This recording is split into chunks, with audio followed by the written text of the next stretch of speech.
दोस्तों नमस्कार। दोस्तों, भारत के लोकतंत्र की बुनियाद जिन 3 पिलर पर खड़ी हुई है उसका जिक्र सही मायने में भारत के संविधान में भी नहीं है, क्योंकि भारत के भीतर लोकतंत्र का मतलब चुनाव होता है और चुनाव का मतलब इस देश के भीतर में पैसा होता है, अपराध होता है, हिंसा होती है। और इन 3 पिलर को अगर हटा लीजिएगा तो आप इस देश में चुनावी लोकतंत्र के काबिल नहीं कहलाएंगे। शायद इसीलिए जब बंगाल में चुनाव हो रहे थे तो कितना पैसा वहां पर बहाया गया, कितनी हिंसा हुई, किस तरीके से सेंट्रल फोर्सेस की मौजूदगी वहां पर चप्पे चप्पे पर करनी पड़ी। और इन सब के बीच चुनाव खत्म होने के बाद भी हिंसा ने एक नया रूप ले लिया, क्योंकि तब सेंट्रल फोर्सेस जा चुकी थी।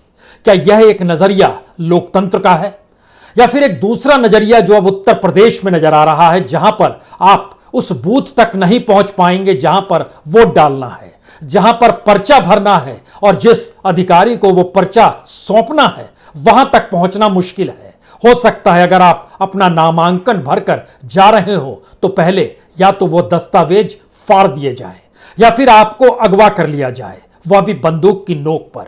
हो सकता है आपके साथ मारपीट की जाए, हो सकता है आपको छलनी कर दिया जाए, कुछ भी हो सकता है। यह नजारा बंगाल के बाद उत्तर प्रदेश का है।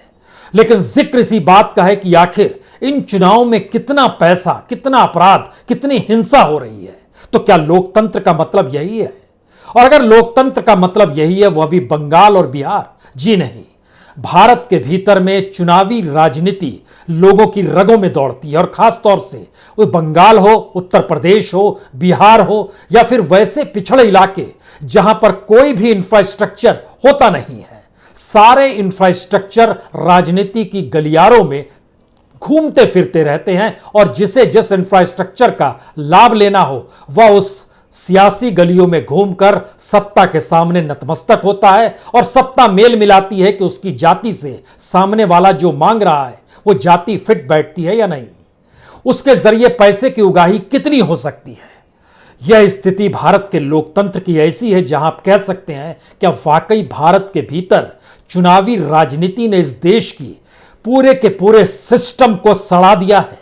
आज इस बात का जिक्र करने की इसलिए जरूरत है क्योंकि जिन राज्यों में चुनावी हिंसा को लेकर समूचे देश में हंगामा मचा हुआ है, और हर कोई मान रहा है कि उत्तर प्रदेश में 2022 ही नहीं 2024 तक का यह नजारा है जिसकी अभी शुरुआत हुई है, और देश के भीतर हर कोई मान रहा है अगर स्थिति वाकई विकट होती चली गई तो 2024 के लोकसभा चुनाव तक कितना पैसा बहाया जाएगा, कितने अपराध होंगे और कितनी हिंसा होगी, इसका कच्चा चिट्ठा शायद भारत के दस्तावेजों में दर्ज करना भी मुश्किल हो जाएगा।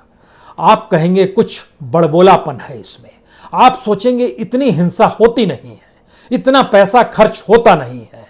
तो आज बात कहां से शुरू की जाए? जो बीत चुका है उसको लेकर, या जो हो रहा है उसको लेकर? हमें लगता है कि उत्तर प्रदेश में जो हो रहा है, पहले उसमें जो जो चीजें दर्ज है संवैधानिक तौर पर, कानूनी तौर पर, उसको ही देख लीजिए। उसके बाद जिक्र बंगाल का होगा, देश का होगा, और तब आप समझ पाएंगे इस देश के भीतर में राजनीति अपने आप में क्यों ऐसा इंफ्रास्ट्रक्चर है जहां पर बच्चे का एडमिशन कराना हो तो राजनीतिक दरवाजे पर आपको दस्तक देनी पड़ती है। उस बच्चे के एडमिशन के साथ अगर लगता है कि हायर एजुकेशन की दिशा में आपको कुछ रियायत चाहिए तो भी आपको कहीं ना कहीं राजनीति का दरवाजा खटखटाना ही होगा। केंद्र सरकार के स्कूल, चाहे वो नवोदय हो, चाहे वो सेंट्रल स्कूल यानी केंद्रीय विद्यालय हो, वहां पर नामांकन कराने का मतलब है कि आपके पास तकरीबन 5 से 10 लाख रुपए होने चाहिए। इस देश के भीतर में अगर आपको एम्स में इलाज कराना है तो भी आपको राजनीतिक दस्तक देनी होगी।